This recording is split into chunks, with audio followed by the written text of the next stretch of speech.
The CBS Radio Mystery Theater presents...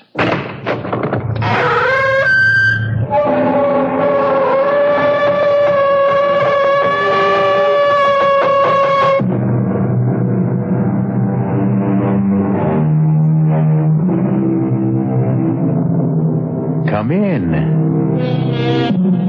Welcome. I'm E.G. Marshall.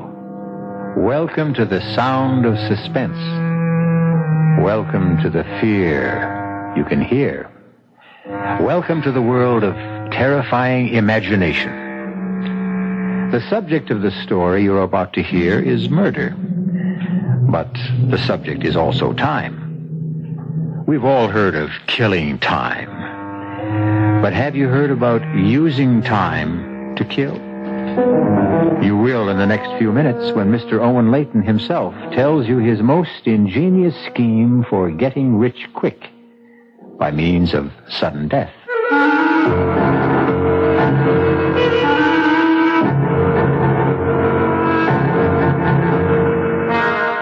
Our mystery drama, Sea of Troubles, was written especially for the Mystery Theater by Henry Slessor and stars Staats Cotsworth.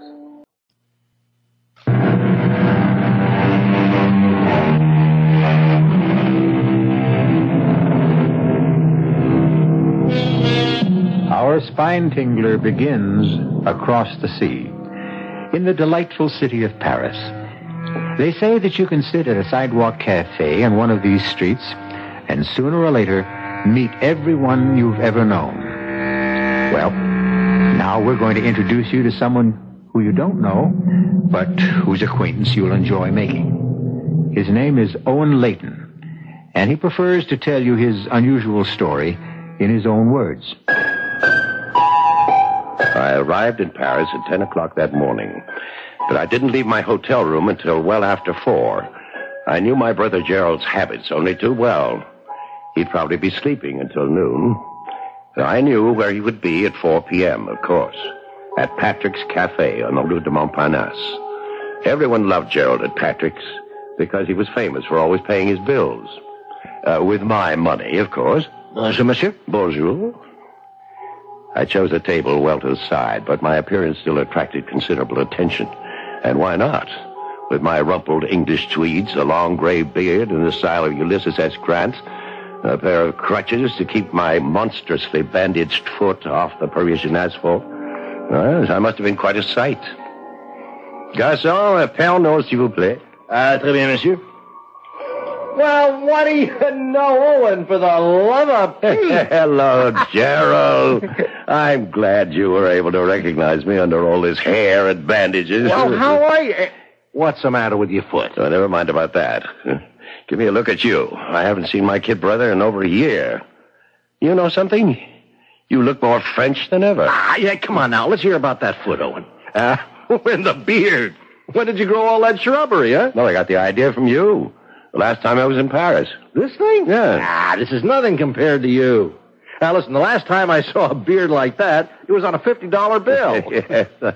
I guess it got a little out of hand. I'm thinking of trimming it, as a matter of fact. More like your style. Well, I'll introduce you to my barber. Hey, do me a favor, Gerald. Finish this Pernod for me. I shouldn't be drinking with my foot. Well, what's your foot got to do with it? It's the gout. You remember, I wrote you about it a few months ago. I had an attack just before I sailed for Europe. Well, how's your painting coming along? You sold anything yet? The only thing I sold is my watch. As if you didn't know. Yes, I know. You came to Paris to starve in a garret. But you look pretty well fed to me. Speaking of that, how was Harriet, huh? Well, speaking of which, the money I sent you or being well fed? You know what I mean, Owen. How is she? Still the same? No. She's more of the same. She's richer than ever. She's fatter than ever. She's also meaner than ever. Well, she couldn't be too mean. Not if she let you grow that beard. I still don't see why you wanted to grow it. You always made such fun of mine. Well, I had my reasons, Gerald. It was part of my plan. Plan? What plan? Why, to kill my mean, fat wife. Of course. So, this is your garret, is it? Pretty luxurious for a starving artist, isn't it?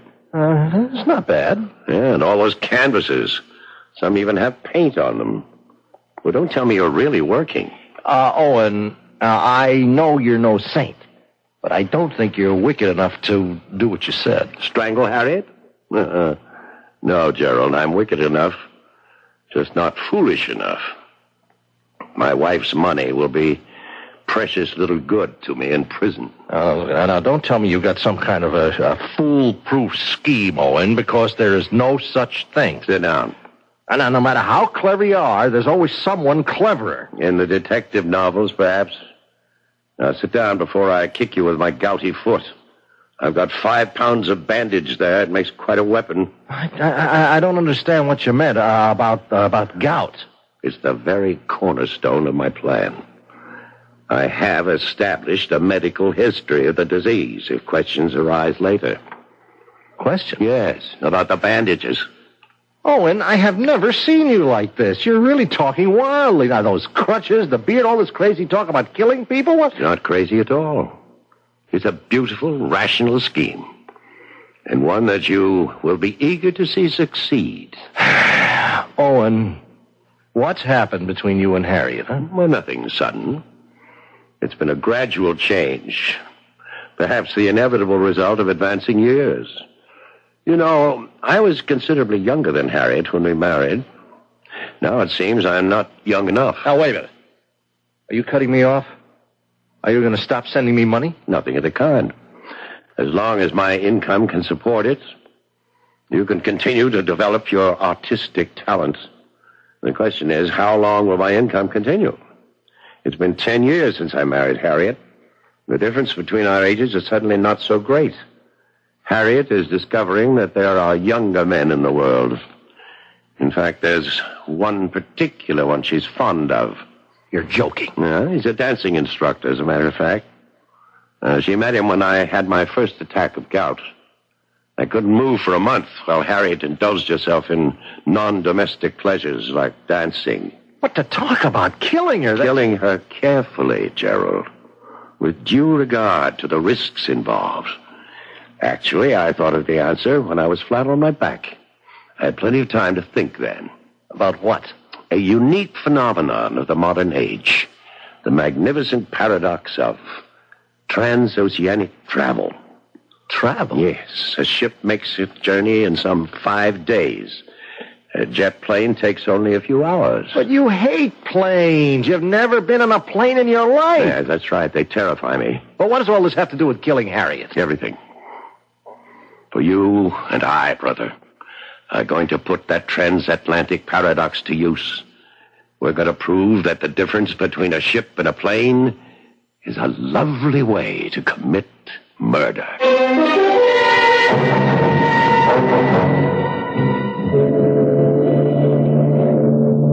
It was almost 2 weeks later that Gerald and I stood on the dock at Le Havre and looked at the trim lines of the SS Empress. She wasn't exactly the largest vessel lying at anchor, but on that particular Saturday, she was certainly the busiest. That was fine with me. The more excitement on the pier, the less noticeable Gerald and I were as we made our way toward A deck. Our progress was slow, since I never really managed to use those crutches. Finally, we made our way to stateroom G, and as the door finally shut behind us, I collapsed on the bunk. I looked at my younger brother's face and felt considerably better. Poor Gerald.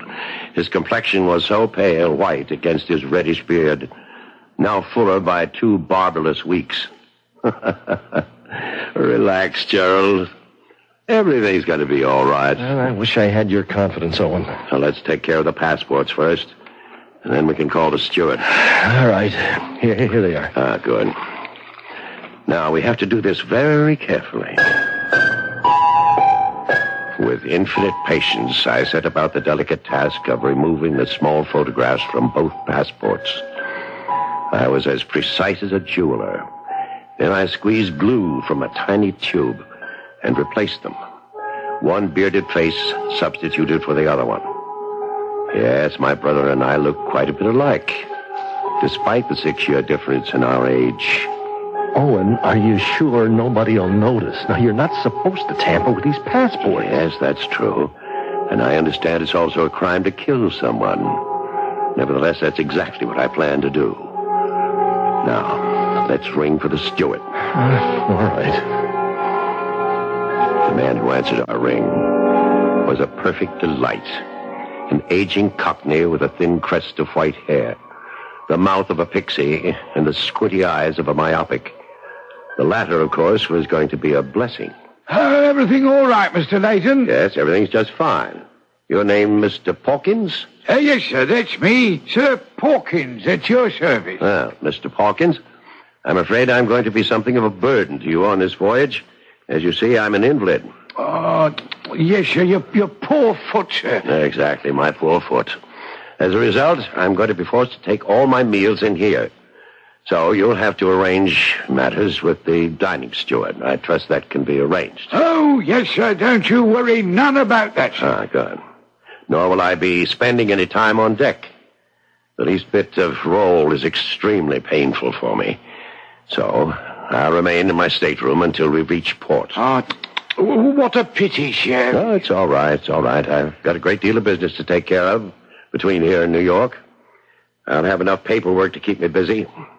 So if you'll just bring me my meals and keep me from being disturbed, you'll be doing your job handsomely. All right? Understood? Oh, yes, understood, Mr. Layton. See you later then, Mr. Pawkins. Oh, yes, sir. Oh, we were lucky. He seems like a cooperative old geezer. Yes, but be careful.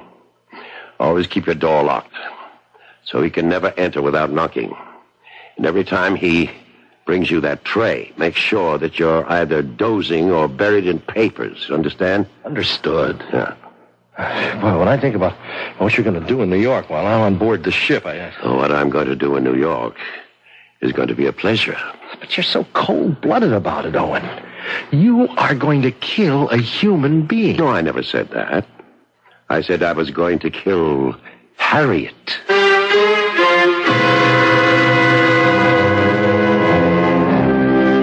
Poor Harriet. There she is in her lavish New York townhouse, thinking about nothing but her dancing lessons, while aboard the SS Empress, two men are plotting her demise. Of course, we're not yet certain how Owen Layton plans to get away with murder. Even if he does fly to New York and his brother sails in his place, we'll simply have to wait until I continue shortly with Act Two.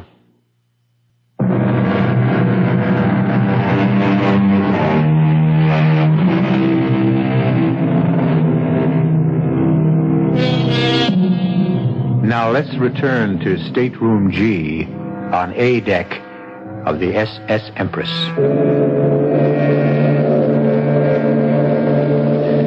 It's almost sailing time. The first all visitors ashore warning has been sounded on all levels of the great ship. But in Stateroom G, of course, the warning has a special significance, because now the visitor has become the passenger, and the passenger has become the visitor.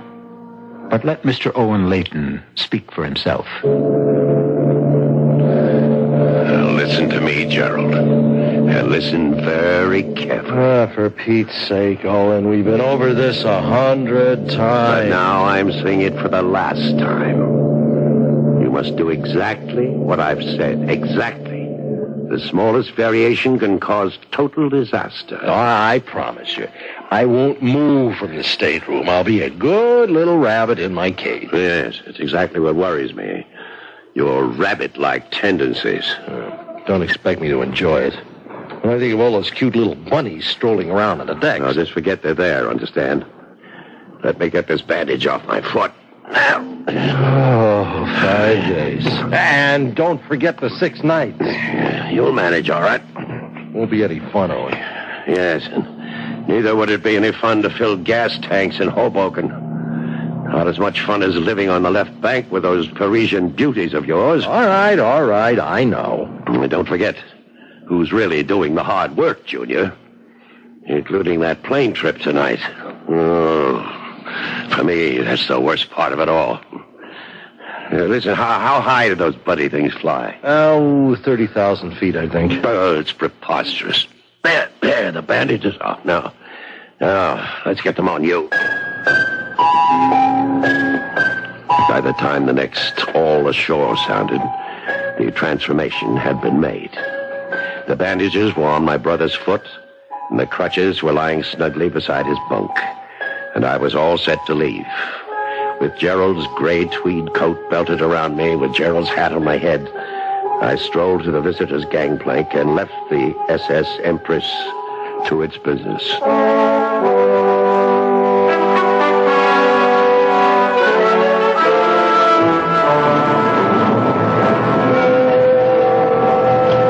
In a way, it was fortunate that I dreaded air travel so much.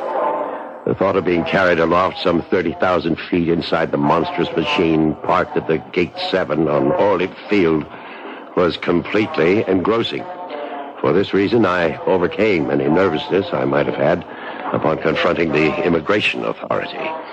The official merely glanced at the photograph in my passport book, snapped it shut briskly, and handed it back. Mr. Gerald Robin Layton was on his way back home.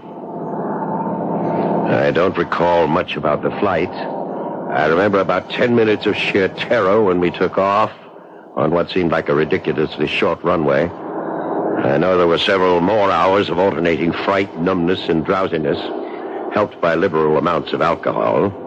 And then there was that agonizing half hour following the captain's announcement of our approach into Kennedy International Airport. And wonder of wonders, I was safe. The only one in danger was my wife. It was midnight in New York when I climbed into a taxi and gave the driver our destination, Grand Central Station. In the terminal, I deposited my single piece of luggage in a public locker and took still another taxi to the street where Harriet and I had spent the last 4 years of our marriage. The brownstone was an imposing building from the exterior, but Harriet's money had made it possible to scoop out the interior and transform it into a duplex of cunningly modern design.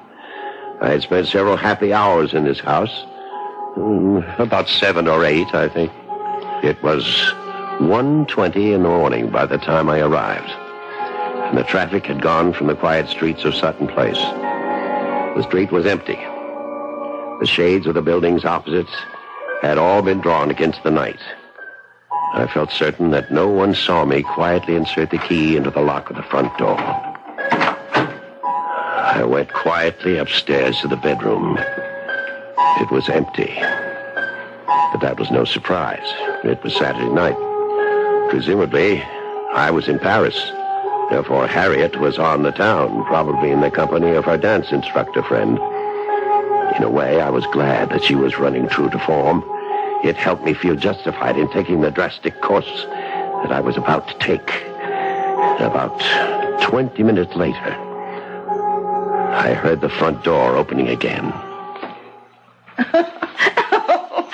Oh, my feet. My feet. You danced my little tootsies off tonight. You Fred Astaire, you... Well, that's what you're paying me for, Mrs. Layton. Oh, that's what you think, lover. Well, speaking of Oh, love... no, stop it. Now, Douglas, no, stop it, you brute. You mean I don't even get a kiss goodnight? Oh, tomorrow night, maybe. Right now, I want to go to sleep. I thought you looked a bit preoccupied tonight. Is anything wrong? No. Unless you count a cable from my husband. Well, he's still in Paris, isn't he? He sailed on the Empress. He'll be here in another 5 days. Well, that's too bad. Isn't it? He can stay tomorrow, all right? I'll count the hours. Good night, my princess. Good night. And then Harriet started up the stairs. I picked up the pretty blue vase that adorned her dressing table and placed it behind my back. Hello, Harriet. Oh, and for heaven's sake, what are you doing here? You're supposed to be in Paris. Well, I thought I'd surprise you, darling. I seem to have done exactly that. But your cable, you You said you were taking the Empress. She won't arrive for days. Well, actually, I changed my mind about taking the ship. I flew instead. You were never inside a plane in your life. No, there's always a first time, isn't there? For everything. But why? When you're so terrified of flying. Because I was in a hurry, darling. I simply couldn't wait to see you and do this. Don't!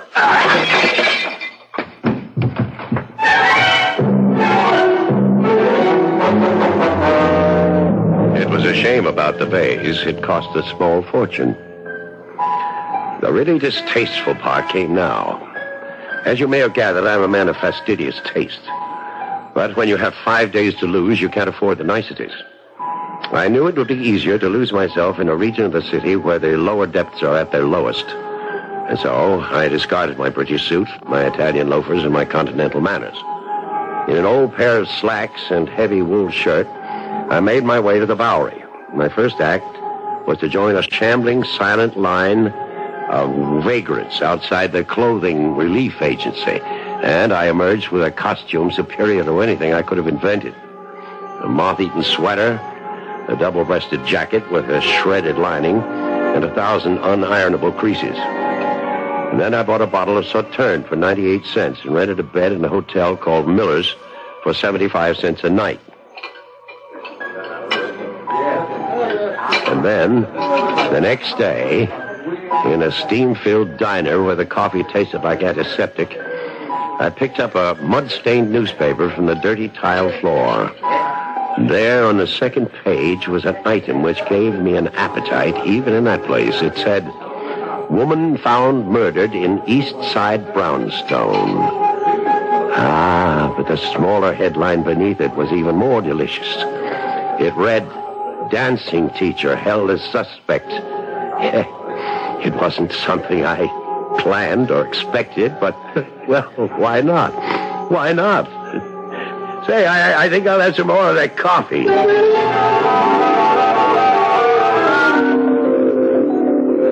And then the 5 days were over. It wasn't very far from the Miller Hotel to the docks. The first glimpse I had of the Empress' beautiful bow on the horizon thrilled me in a way I had never known before. But I couldn't stand about and admire it. I had things to do. I made my way as unobtrusively as possible back to Grand Central Terminal.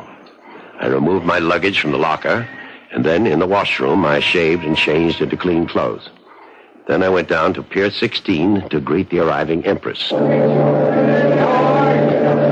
I knew that Gerald would be among the last of the passengers to appear. But then there he was, wearing my green plaid topcoat with a collar pulled around his throat, wearing my Homburg hanging low over his eyes.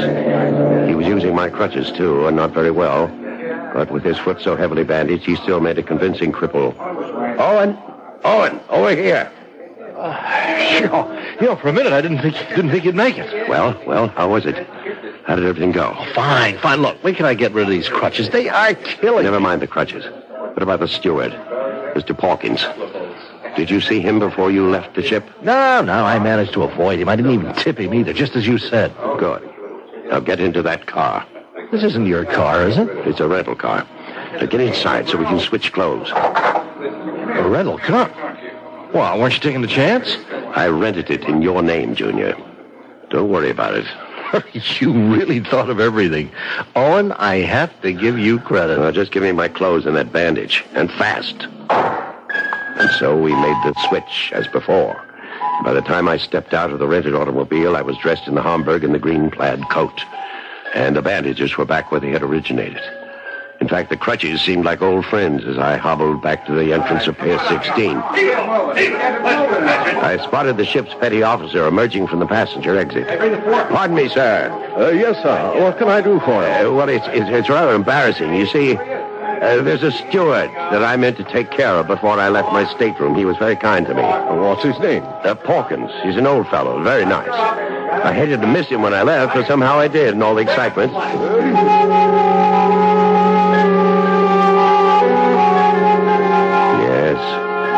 Old Mr. Pawkins was more than pleased when I handed him the two $50 bills.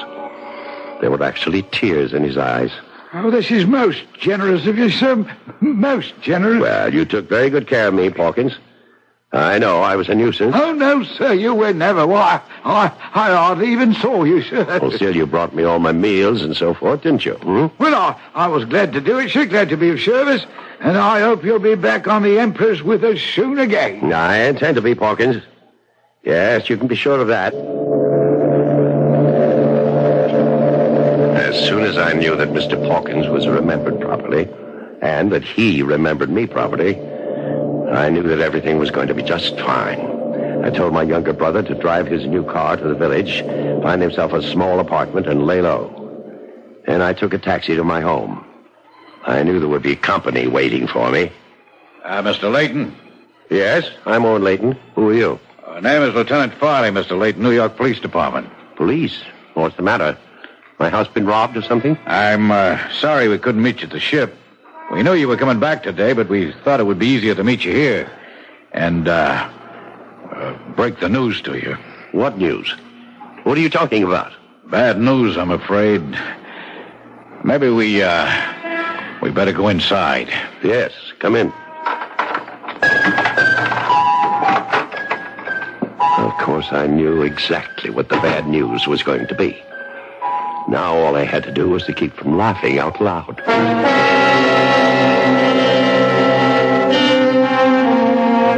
We seem to have been witness to the perfect murder. Owen Layton can't be blamed for the murder of his wife, and for the most natural reason in the world. Owen Layton wasn't in New York when his wife was murdered. Owen was on the high seas. Just ask Mr. Pawkins or anyone else aboard the SS Empress. But before we congratulate Mr. Layton on his cleverness, why don't we wait until I return with Act 3?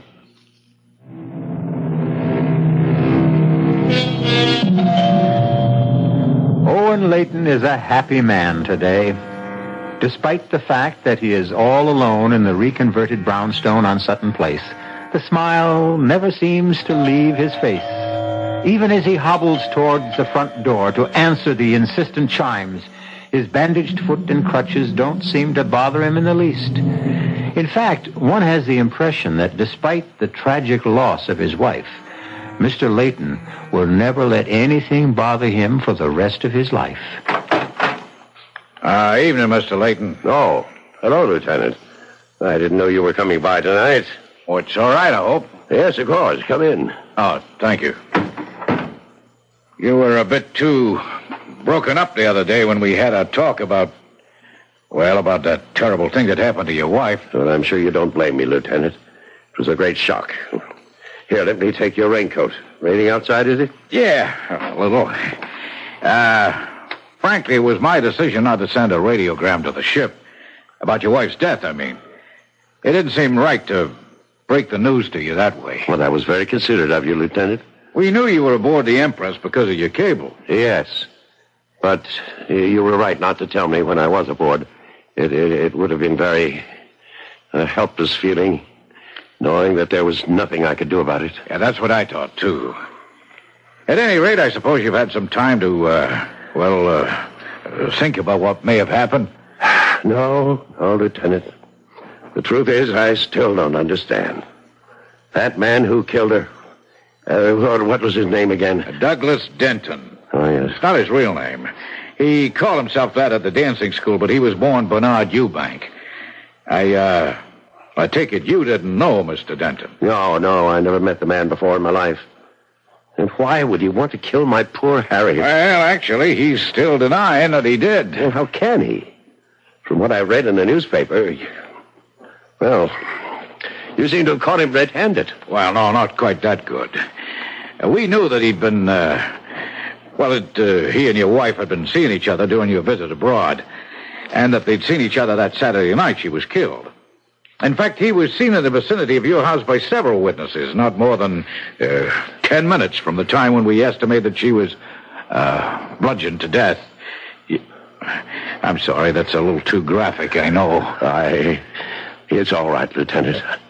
I want to know the details. I really do. Well, the one detail we don't know is why he would have done such a thing. I mean, frankly, we have Mr. Denton pegged as a rather small-time, gigolo. I'm sorry to tell you that, too. Oh, it's all right. I'm sure Harriet wasn't to blame. I'm sure that man just did whatever gigolos did and made a fool of her. Well, did your wife do that sort of thing often? I don't know. I suppose she's made a few mistakes. Which of us hasn't? Well, now, if you could be more specific... No, Lieutenant. I'm sorry. I want Harriet's killer punished, Lieutenant Farley, but not at the expense of scandalizing my wife. I'm afraid that scandal won't be easy to avoid. We know she was having an affair with Mr. Denton. He's admitted that himself. But that don't give him any reason to break a vase over her head. Yes. Unless she had decided to end the affair, of course. Well, it's one possible theory, of course. Didn't you say you found my cable to her about coming home on the Empress? Yeah, that's right. Harriet didn't know I expected to return from Europe so soon. And perhaps when she informed her friend, Mr. Denton, he got angry. Yeah, that's possible, too. He might have just acted impulsively. Yes, Lieutenant. I'm sure it happened just that way. They quarreled. In your bedroom? Very well, in our bedroom, yes. They quarreled. And he picked up the vase and he struck her. But somehow, I can't believe it was cold-blooded or premeditated. No matter what the man is, Lieutenant, I hope the law isn't too harsh with him.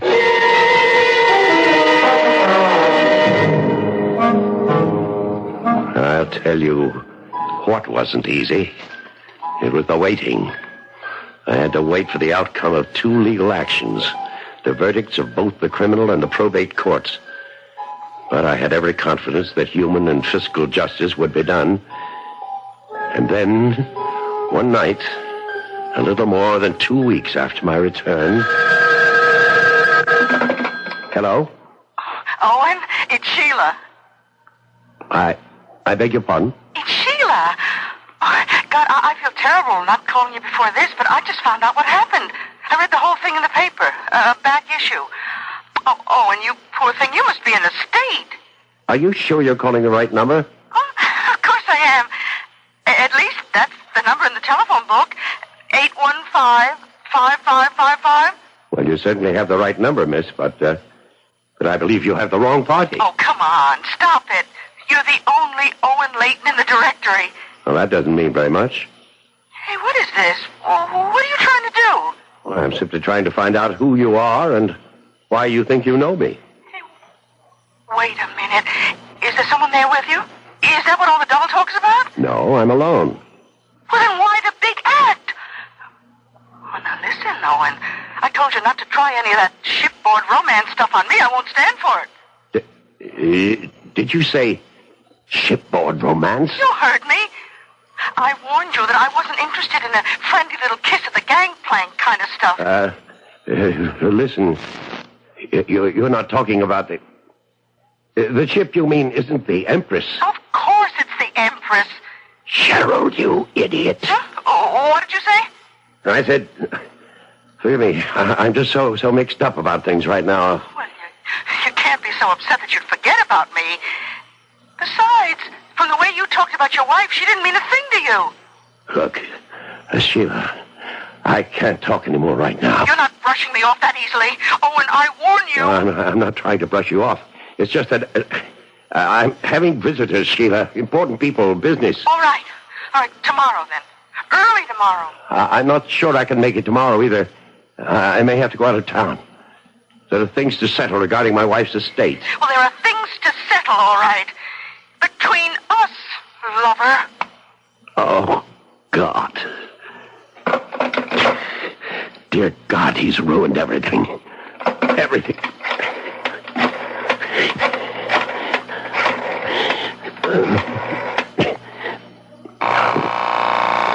Pick it up. Pick up the phone, you miserable... Hello? Gerald, it's your brother. Oh, hi, Owen. How are you?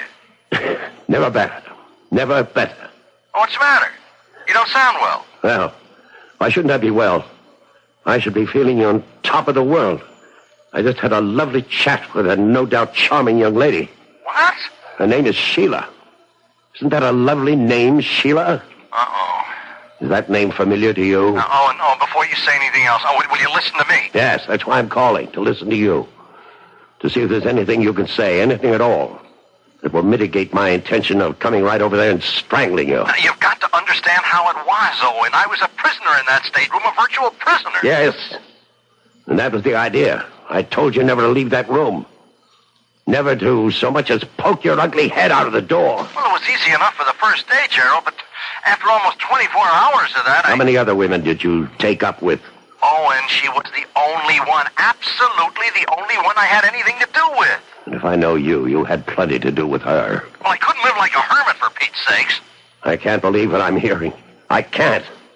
You knew how important it was to convince everyone that you were me. But I did that, Owen. I told her I was you. Aye, that was clever. No, she thinks I am you, Owen. Now, look, the fact that she telephoned you tonight, doesn't that prove it?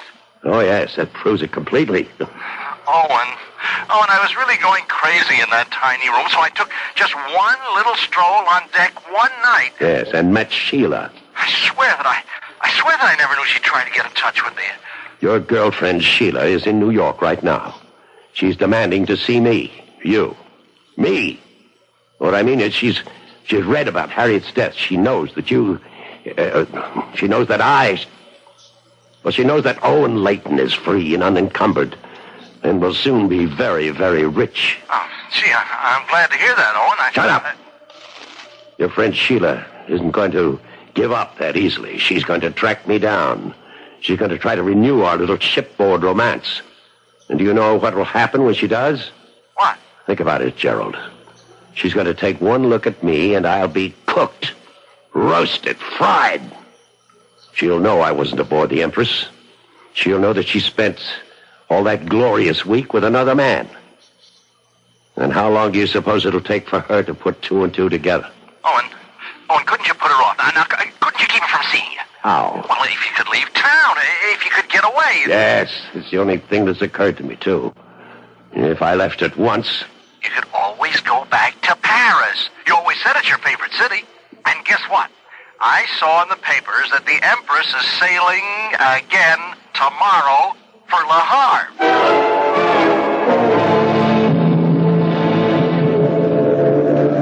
For the first time in my life, I wasn't looking forward to a sea voyage. But I knew that my idiotic younger brother had left me no other choice. The minute I was off the phone with him, I was on again, this time to my very obliging travel agent, who told me that passage aboard the Empress was indeed possible.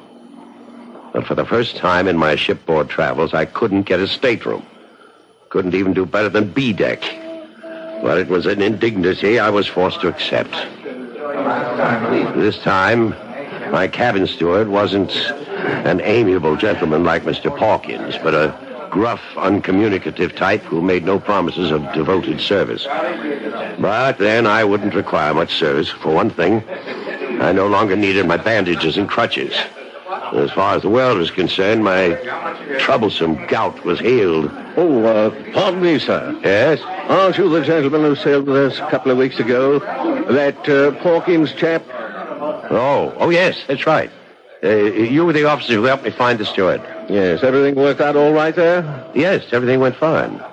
Unfortunately, I couldn't get such good accommodations this trip. Well, that's a shame, sir. But then I don't think we'll have as easy a crossing of it this time. Why not? Oh, a bit of rough weather ahead, they say. Oh, fine. That's all I need.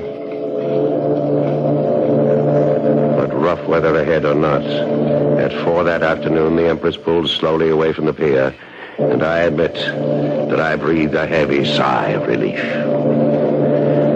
That evening, I was taking a nap before dinner when someone knocked on my door. Oh, who is it? Oh, it must be an unfriendly neighborhood steward. Yeah? Hello. I'm sorry. Oh, was there something you wanted, miss? Well, I'd made a mistake. I thought this was Mr. Layton's cabin. Well, it is. I'm Mr. Layton. Oh, but you're not Mr. Owen Layton. That's the party I was looking for. But I am Owen Layton. Well, that's an interesting coincidence. I mean, two people would have the same names and even look a little bit alike. Although, well, the Owen Layton, I mean, is quite a bit younger.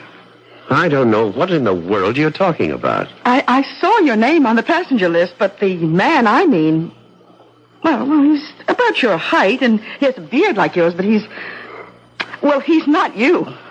Well, and who are you? My name's Sheila. Sheila Ross. Sheila. I met Owen Layton 2 weeks ago, right on the ship. And now suddenly there's another Owen Layton going the other way. There's something very fishy going on here. You're mistaken. I swear you're mistaken. Listen, Mr. Whatever your name is, I don't know what this is all about. I don't know why there are two Owen Laytons going back and forth on this ship. Well, what's so strange about that? I mean, why are you going back and forth? Me? Because I have to. Because it's my job. I'm a social director. You mean you work on the Empress? That's right. And right now, I'm going to work on finding out what this is all about. I stood rooted to the cabin floor, listening to the melancholy sound of the ship's whistle, warning the seas ahead that we were on our way, heading straight for troubled waters.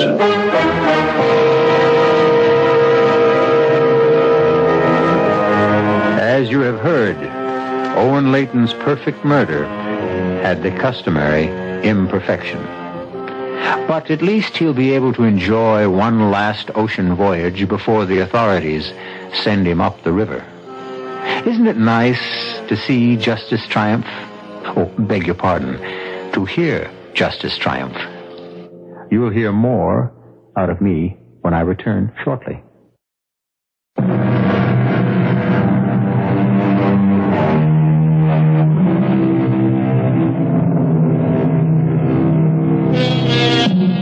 We hope you enjoyed tonight's voyage.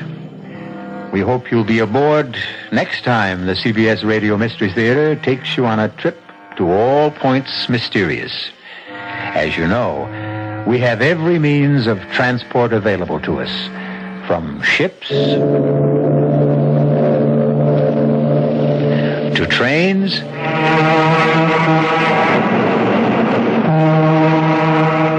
to planes. And isn't it wonderful to realize that we didn't use a drop of gas or oil? Our cast included Stotts Cotsworth, Earl Hammond, Bryna Rayburn, Dan Ocko, and Ian Martin. This is E.G. Marshall inviting you to return to our Mystery Theater for another adventure in the macabre. Until next time, pleasant dreams.